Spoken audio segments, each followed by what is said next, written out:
Chilli powder అన్ని రకాల వంటలకు పచ్చళ్లకు సరైన chilli powder. No colour no chemicals.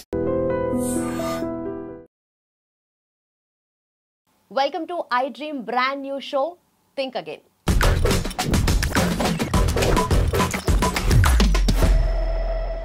మరి దేని గురించి థింక్ అగైన్ మాట్లాడదాం, డిస్కస్ చేద్దాం. మనతో పాటు ప్రముఖ family counsellor and motivational speaker Rajani Rama garu ఉన్నారు. ఆవిడతో మాట్లాడదాం. Hello ma'am, how are you? Fine అమ్మా, వెళ్ళాను. ఒక ఘటన, అది దుర్ఘటనే. ఎందుకంటే జగిత్యాల జిల్లా, కరీంనగర్ జిల్లా జగిత్యాల ప్లేస్లో ఇది జరిగిందమ్మా. అయితే ఒక పాప ఆడుకుంటూ వెళ్ళింది. తర్వాత చూస్తే శవమై తేలింది బాత్రూంలో. తీరా చూస్తే మొత్తం తెలిసింది ఏంటంటే వాళ్ళ చిన్నమ్మే చంపింది అని చెప్పి. అయితే ఈ ఇన్సిడెంట్ గురించి మాట్లాడుకున్నప్పుడు, సరే నేను ముందే ప్లేస్ చెప్పాను కరీంనగర్లో జరిగింది అని అంటే, ప్లేస్తో నిజంగానే సంబంధం లేదు, ఏ పక్క నుండి ఎలాంటి న్యూస్ వస్తుందో తెలియని పరిస్థితి. అయితే ఈ పర్టికులర్ థింగ్లో ఏం జరిగిందంటారు అండ్ ఎలా మనం చూడాలి దీన్ని? ఎందుకు చేశారు అని చెప్పుకోవాలంటే కసి, పగ, కక్ష, అసూయ. ఎలా జరిగింది అంటే ఎలా, మీరే చెప్పారు ఎలా జరిగింది అనేది. ఇది కాదు మనం మాట్లాడుకోవాల్సింది. సమాజం అసలు ఎటుపోతుంది అని అందరూ అంటున్నారు కదా, అందరం అనుకుంటున్నాం కదా. మరి ఎటుపోతుందో ఆలోచించగలగాలి కదా. Think again. కాబట్టి అక్కడ ఆలోచించండి ప్రజలారా. ప్రతి చోట ఇలాంటివి అరాచకాలు జరుగుతున్నాయి. ఇప్పుడు ఆ ఇంట్లో అసలు ఆ చంపిన ఆవిడెవరు? తోటికోడలు. మరి వీళ్ళిద్దరు భర్తలు ఎక్కడున్నారు? దుబాయ్లో ఉన్నారు. మరి అత్తగారు ఉన్నారు. మరి ఆ మామగారు ఎక్కడున్నారు? ఆయన దుబాయ్లో ఉన్నారు. అంటే అక్కడ ఒక మేనేజ్మెంట్ అనేది అక్కడ లేదు. ముగ్గురు ఆడవాళ్ళు. ఎవరైతే చంపిందో ఈవిడికి ఇద్దరు ఆడపిల్లలు, ఇంకొక తోటికోడలకి ఒక పాప బాబు అనుకుంటా. అంటే మొత్తం నలుగురు పిల్లలు, ముగ్గురు ఆడవాళ్ళు అక్కడ ఉంటున్నారు. వాళ్ళు డబ్బు పంపిస్తున్నారు. అయ్యో పిల్లల చదువులకి. ఆడవాళ్ళు పాపం ఒంటరిగా ఉన్నారు, ఏం కష్టపడుతున్నారో.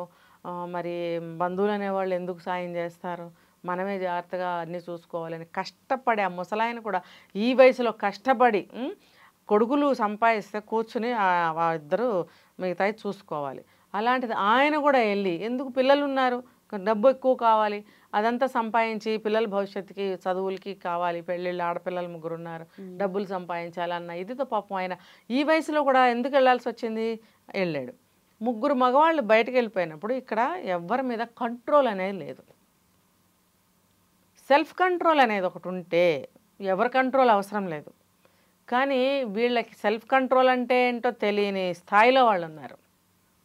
ఇప్పుడు ఒక క్రమశిక్షణకి ఒక ఈ కేటగిరీ ఆ కేటగిరీ అని లేదు. లోయెస్ట్ కేటగిరీ వాళ్ళు కూడా ఎంతో క్రమశిక్షణతో ఇల్లు దిద్దుకుని భవిష్యత్తు మంచిగా ముందుకెళ్ళిన వాళ్ళు ఉన్నారు. మరి ఆ క్రమశిక్షణ రాహిత్యం, ఇక్కడ ఐకమత్యం లేదు. ఇప్పుడేంటి, మగవాళ్ళ అదుపు ఆజ్ఞ లేదు అక్కడ. ఇప్పుడు భర్తలు ఉంటే ఏంటి అరుస్తున్నారు అని ఒక మాట అంటారు వాళ్ళు. అలా అనే దిక్కు లేదు అక్కడ. ముగ్గురు ఆడవాళ్ళు, అత్తగారు ఒకటి, ఆవిడ పెద్ద ఆవిడ, దట్టు అత్తగారు. వీళ్ళు ఆబ్వియస్లీ ఆవిడ మాట వింటారో లేదో మనకు తెలియదు. ఇంకా వీళ్ళిద్దరికీ అభిప్రాయ భేదాలు, గొడవలు, పెద్ద పెద్ద కొట్లాట్లు అవుతున్నాయి. ముఖ్యంగా ఈ సమయంలో చెప్తాను, పిల్లల ద్వారా కొన్ని గొడవలు అవుతుంటాయి. ఇప్పుడు వీళ్ళు ఉన్నారు, మరి జాయింట్ ఫ్యామిలీ కాబట్టి ఎవరి గది వాళ్ళకు ఉండొచ్చు. వంట గదిలో అందరూ కామన్గా వంట చేసుకుంటూ ఉండొచ్చు. ఫర్ ఎగ్జాంపుల్, ఈ పిల్లలు ఆడుకుంటూ వాళ్ళ గదిలోకి వెళ్ళచ్చు. వెళ్ళినప్పుడు ఏదన్నా ఒక వస్తువు తీయచ్చు, అది పగిలిపోవచ్చు, లేదా బాగుందని పిల్ల తీసుకుని వెళ్ళచ్చు.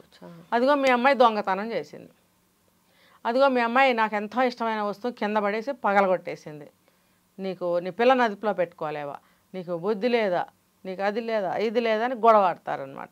అదేంటి పిల్ల ఏదో తెలియక చేస్తే నువ్వు అట్లా మాట్లాడతావంటే నీకే బుద్ధి లేదని ఈవిడ అంటుంది. ఇలా చిలికి గొడవలు అవుతూ ఉంటాయి. అలాగే వీళ్ళిద్దరి మధ్యన ఎన్నో గొడవలు అవుతూ ఉన్నాయట. ఆ గొడవలు కక్షకి దారితీసి కోపం, ఆవేశం, క్షణికావేశం, ఇవి అహంకారం. మరి ఈవిడ పెద్ద కోడలా చిన్న కోడలా చంపినావిడ నాకు అది తెలియదు. ఒకవేళ ఈవిడే పెద్ద ఆవిడైతే కర్మగాలి, ఆవిడ మీద ఇంకా ఆధిపత్యం ఎక్కువ చలాయిస్తుంది. నేను పెద్ద కోడల్ని. చాలామంది పెద్ద కోడళ్ళు చాలా అహంకారపూరితంగా ప్రవర్తిస్తారు. నేను పెద్ద కోడల్ని అని చెప్పి మిగతా ఉన్న మరుదుల్ని తోటి కోడల్ని చిన్న చూపు చూస్తుంటారు. ఏం పెద్ద వయసులో మాత్రమే కదా, అసలు ముందు వెనక పెళ్ళిళ్ళై వెళ్ళాల్సిన వాళ్ళమే. అవును. పెద్ద కోడలైనంత మాత్రాన పెద్దరకంగా ఉండాలి. నువ్వు పెద్దదానివి, పెద్ద కోడలు ముందు వచ్చినప్పుడు వెనక ఎంతమంది ఉంటే అంతమందిని నువ్వు ఇన్వైట్ చేసి ఇంట్లోకి ఆహ్వానించి ఆదరించాలి నువ్వు కదా. వీళ్ళందరూ కూడా అక్క అక్క అంటూ ఉంటారు. ఇంకొకటి కూడా జరుగుతుంది, 4-5 కోడళ్ళు ఉంటే మిగతా వాళ్ళందరూ పెద్దదిలే ఆవిడ ముసలిలే అన్నట్టుగా పక్కన పడేసి వీళ్ళందరూ ఒక గ్రూప్ అయిపోయి ఆవిడకి ఎగనిస్ట్ తయారవుతారు. ఎలా అయినా సరే తోటికోడళ్ళ మధ్యన రకరకాల చిచ్చులు పుడుతూ ఉంటాయి. ముఖ్యంగా పెద్ద కోడలు విషయానికి వస్తే ఇలా ఆధిపత్యం చేయడం, పెత్తనం చేయడం, మాట విసరడం, పని చెప్పడం, చివాట్లు వేయడం, విసిరి మాట్లాడటం, నిరసనగా మాట్లాడటం, హీనంగా మాట్లాడటం లాంటివి చేస్తూ ఉంటారు. ఇవి చాలా చోట్ల నేను చూశాను. అది ఆటోమేటిక్గా చిన్న కోడలకి మంట పుడుతూ ఉంటుంది అనమాట, కాలుతూ ఉంటుంది. అది రగిలి రగిలి రగిలి రగిలి ఏదో ఒక రోజున ఏదో ఒకటి అవుతుంది. ఇప్పుడు ఇక్కడ ఈవిడ చిన్న కోడల పెద్ద కోడలు అనేది నాకు తెలియదు, కానీ మొత్తానికి ఈ చిన్న కోడలైనా పెద్ద కోడలైనా గొడవలు ఏ విధంగా వస్తాయో నేను చెప్పా కదా, ఆ విధంగా వీళ్ళకి వచ్చాయి. వచ్చినప్పుడు ఈవిడేం చేసింది, ఆ చిన్నపిల్లని ఖతం చేసి తెలియనట్టు ఈవిడితో పాటు కూర్చొని గుండెలు బాదుకొని ఏడుస్తుంది. మళ్ళీ అక్కడ నాటకం ఎందుకు? ఇప్పుడు ఇవాళ రోజున పట్టుకోవడం ఎంత ఈజీ అయిపోయింది. వితిన్ అవర్స్లో ఆమెను పట్టుకున్నారు. ఆవిడేంటో మాటికి గంటకి వెళ్ళి డ్రెస్సులు మార్చిందంట. ఆ సైకాలజీ ఏంటో. ఆవిడ నువ్వు బట్టలు ఎందుకు మార్చావని అడిగారో లేదో తెలియదు, కానీ నాకు మాత్రం నవ్వు వచ్చింది. గంటకో డ్రెస్, లోపలికి వెళ్ళటం, డ్రెస్ మార్చుకోవటం, రావటం, మళ్ళీ వెళ్ళటం, డ్రెస్ మార్చుకోవటం, మళ్ళీ రావటం, అక్కడ కూర్చోవటం, గుండెలు బాదుకుని ఏడవటం, తలగొట్టుకుని ఏడవటం, ఆవిడకి సింపతి చూపించటం. చేసిందంతా తను పసిగుడ్డుని ఆ రకంగా చేస్తుందా? చేసినప్పుడు తనకున్నారు 2 ఆడపిల్లలు, ఇంకో ఆడపిల్లని అలా చేయొచ్చా? ఎవరినైనా సరే అలా చేయొచ్చా? అంటే క్షణంలో క్షణికావేశం, ఆలోచన లేకపోవడం, థింక్ చేయలేకపోవడం. ఆ క్షణికావేశంలో ఆ పగ చల్లారాలి. రగులుతుంది కదా, గొప్పని ఒక్కసారి మంట వచ్చేస్తుంది. ఆ మంట వచ్చేసినప్పుడు ఇంక మనకి ఆ వేడి తగిలితే ఇంక తట్టుకోలేం. అలాంటి సమయంలో చేసేసింది అనమాట.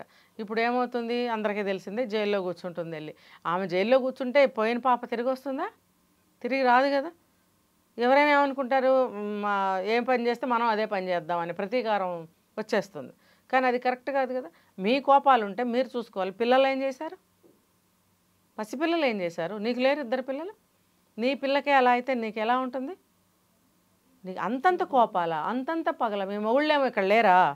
మీ మొహాల కోసం కష్టపడటం కోసం అక్కడ తండ్రితో సహా వెళ్ళి అక్కడ కష్టపడి డబ్బులు పంపిస్తుంటే మీకు పని పాట ఒక ఆలోచన ఏమీ లేకుండా తిని కూర్చుని పిల్లల్ని చక్కగా క్రమశిక్షణగా చదివించుకోలేకపోతున్నారా మీరు? ఈ రకంగా తిని కూర్చుని కష్టం లేకుండా ఇలా చేస్తారా? కొట్టుకుంటారా? పిల్లల్ని చంపుతారా? ఇప్పుడు ఆ కుటుంబాలు ఎందుకు కలిసి ఉంటే ఇంకెప్పుడు విడిపోతారు వాళ్ళు. ఇంకా జీవితంలో వీళ్ళకి సంబంధాలు లేకుండానే పోతాయి. ఇంత పని చేసిన తర్వాత ఇంకా అన్న ఏంటి, తమ్ముడేంటి, చెల్లేంటి, అలాంటివి ఏమైనా ఉంటాయా అక్కడ? అవే ఉంటే అసలు ఆ పనులు చేయరు కదా. అక్క అక్క అని పిలిచిన మనిషి ఇలా చేయొచ్చా? 2 అక్క చెల్లెళ్ళు అవుతారు కదా. మరి ఎక్కడ ఉంది వీళ్ళకి ఒక స్త్రీత్వం కానీ, ఒక మాతృత్వం కానీ, ఒక మానవత్వం కానీ, ఒక సమాజానికి భయపడటం కానీ? వాళ్ళు పని చేసే ముందు ఆలోచించారా? చేయలేదు. అది ఇప్పుడు నేను చెప్తాను ప్రతిసారి, కుటుంబ పరంగా, సామాజిక పరంగా, తర్వాత వ్యక్తిగతంగా, చట్టపరంగా ఆలోచించాలి. మనం చేసే ఏ పనైనా సరే ఇన్నిటి పరంగా చెడు జరగకూడదు అని ఆలోచిస్తాం. ఇక్కడ అన్ని విధాలుగా చెడే జరిగిందిగా. కుటుంబ పరంగా చెడు జరిగింది, వ్యక్తిగతంగా చెడే, ఆ అమ్మాయికి జీవితం లేదు. మరి సామాజిక పరంగా అంతా కూడా ఎంత కలుషితం అయిపోయింది. నువ్వు ఏం నేర్పిస్తున్నావు సమాజానికి, నువ్వేం మెసేజ్ ఇచ్చావు? కోపం వస్తే మనిషిని తీసేయి, ఇదేనా నువ్వు నేర్పించింది? సమాజం డిస్టర్బ్ అయింది. మరి ఇప్పుడు చట్టానికి నువ్వు చేసిన ఇంత పెద్ద గొప్ప పని చట్టానికి ఒక పని కల్పించింది కదా. వాళ్ళకి ఏమైనా ఖాళీగా కూర్చున్నారా? వాళ్ళకి ఏం కేసులు లేవా? వాళ్ళకి ఉన్న 24 గంటల్లో 50 గంటల పని దొరుకుతుంది వాళ్ళకి. ఎక్కడ మనిషి అనేవాళ్ళు ఎక్కడ చేస్తారు? ఇన్ని కేసులు ఎప్పుడు తేలుతాయి? పని పాట లేకుండా తిని ఒళ్ళు బలిసి కూర్చుని పొగరెక్కి దొన్నపోతుల్లాగా కొట్టుకు చేస్తారా? వీళ్ళు కర్ర తీసుకుని అత్తగారు కనుక వాతలు పెట్టినట్టయితే కాళ్ళ మీద బాధిపడేస్తే వీళ్ళని బాగుండేది. అప్పుడేమంటారు, అత్తగారు మంచి చెప్పిందనరు, మనం కొట్టింది, మమ్మల్ని తిట్టిందని. కొట్టద్దాము ఇలాంటి వాళ్ళని, విరక్కొట్టి పెట్టాలి మిమ్మల్ని. పాతకాలంలో పొయ్యిలో కట్టెలు కాలుతుంటే అది తీసి వంట చేసే పొయ్యిలో ఆ కట్టె తీసి కాళ్ళ మీద వాత పెట్టేవారంట. పిల్లలనైనా సరే, సొంత పిల్లలనైనా అల్లరి చేస్తే ఆ భయానికి జాగ్రత్తగా తప్పు చేయరని చెప్పి వీళ్ళని ఆ పని చేసి ఉండాల్సిందే అత్తగారు. మరి ఆవిడెందుకు ముదిరించి ఇలా చేసిందో తెలియదు. అరే నలుగురు మనవాళ్ళు అక్కడ తిరుగుతున్నారే, మనవాళ్ళు వీళ్ళేమో రాక్షసుల్లా కొట్టుకుంటున్నారే, ఆవిడ ఏం చేసింది మరి అక్కడ కూర్చొని? అలా చూస్తూ ఊరుకుంటారా పెద్దవాళ్ళు? ఆవిడైనా ఆలోచించిందా? ఒక క్షణం ఆలోచించండి. ఏ పని చేసినా ఆగండి, అక్కడ ఆలోచించండి. మన కుటుంబం ఎటుపోతుంది, ఈ సంబంధాలు ఎటుపోతున్నాయి, దీని యొక్క ఇంపాక్ట్ పిల్లల మీద ఎంత పడుతుంది, పరాయి దేశంలో ఉన్న మా 3 భర్తలకి ఇది ఎంత బరువు అయిపోతుంది ఈ విషయం. వాళ్ళకి రిస్కే కదా ఇదంతా. అక్కడ ప్రశాంతంగా జాబ్ చేసుకోనీయకుండా ఇక్కడ ఈ చికాకులు చేస్తే ఎప్పుడు ఏమవుతుందో కదా వాళ్ళు ఎంత వర్రీ అవుతుంటారు. డబ్బు సంపాదన కోసం వెళ్ళారు తండ్రి కొడుకులు. వాళ్ళకు ఉన్నటువంటి ఐకమత్యం మీకు ఎందుకు లేదు? ఇక్కడ చూస్తే 3 ఇళ్ల నుంచి వచ్చిన ఆడవాళ్ళే, 3 కోడళ్ళే, వరుసకి అత్త కోడళ్ళే తప్ప 3 కోడళ్ళు 3 ప్లేసుల నుంచి వచ్చిన పరాయి స్త్రీలు వీళ్ళు. అయితే మాత్రం ఒక కుటుంబానికి మీరు వచ్చారు, మీ జీవితాన్ని ఇచ్చారు ఒక కుటుంబానికి, అక్కడ ఏకమవ్వాలి అనే జ్ఞానం లేదా మీకు, అనే ఆలోచన లేదా మీకు? ఏ కోడళ్ళైనా సరే బుద్ధి లేని కోడళ్ళకి నేను చెప్తున్నాను, బుద్ధి లేని అత్తలు కూడా ఉన్నారు నేను చెప్తున్నాను, అందరూ కాదు ఇలాంటి వాళ్ళకి నేను చెప్తున్నా. ఈ బుద్ధి లేని అత్తలు, బుద్ధి లేని కోడళ్ళు ఇలాంటి సంఘటనలు చూసైనా సరే మీ కుటుంబాలని సరిగ్గా పెట్టుకోండి. ముఖ్యంగా ఈ కోడళ్ళు పాత సినిమాల్లో రాక్షసుల్ని చూపించేవారు, అలాంటి రాక్షసుల్లాగా తయారయ్యారు. సమయానికి స్నానం చేయరు, వంటలు చేయరు, పిల్లల్ని చూసుకోరు, ఒక మంచి లేదు ఒక చెడ్డ లేదు. వీలైతే సెల్ ఫోను, లేకపోతే టీవీ, లేకపోతే ముచ్చట్లు పెట్టుకుని కూర్చోవటము, లేకపోతే గొడవలు చేసుకోవటము. ఈ అంతా కూడా క్రమశిక్షణ రాహిత్యం. పెద్దావిడ అత్తగారు ఉండి క్రమశిక్షణలో పెట్టాలి వీళ్ళని. ఆవిడేం చేసింది, ఆవిడేం ఆలోచించింది, వీళ్ళేం ఆలోచించారు.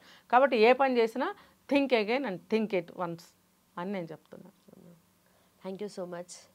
నిజంగానే థింక్ అగైన్ అన్నదానికి ఈ పర్స్పెక్టివ్ అనేది జనరలీ మనం ఏదైతే ఇగ్నోర్ చేస్తామో వాటిని చాలా క్లియర్గా ఎక్స్ప్లెయిన్ చేశారు మేడం. అండ్ ఆల్సో ఇలాంటి సంఘటనల గురించి మాట్లాడడం కన్నా మనం ఫీల్ అవ్వడమే ఎక్కువ ఉంటుంది, ఎక్కువ మాట్లాడలేం కూడా. Thank you so much ma'am.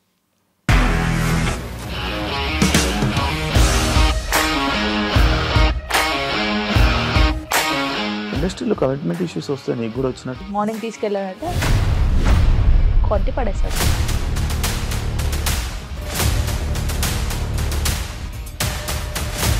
ఒక్కళ్ళు కూడా చూడలేదు ఈ సినిమా అని చెప్పడానికి కూడా చాలా ధైర్యం కావాలి. అది నిజం కదా, దాంట్లో ధైర్యం ఏంటి? ఇది నెక్స్ట్ డే ప్లేట్ మార్చేస్తే తప్పు కదా. As of now we're comfortable this అని నేను అనుకుంటున్నాను. రష్మిక గారిది మీది ఒకే ఊరు అంట కదా?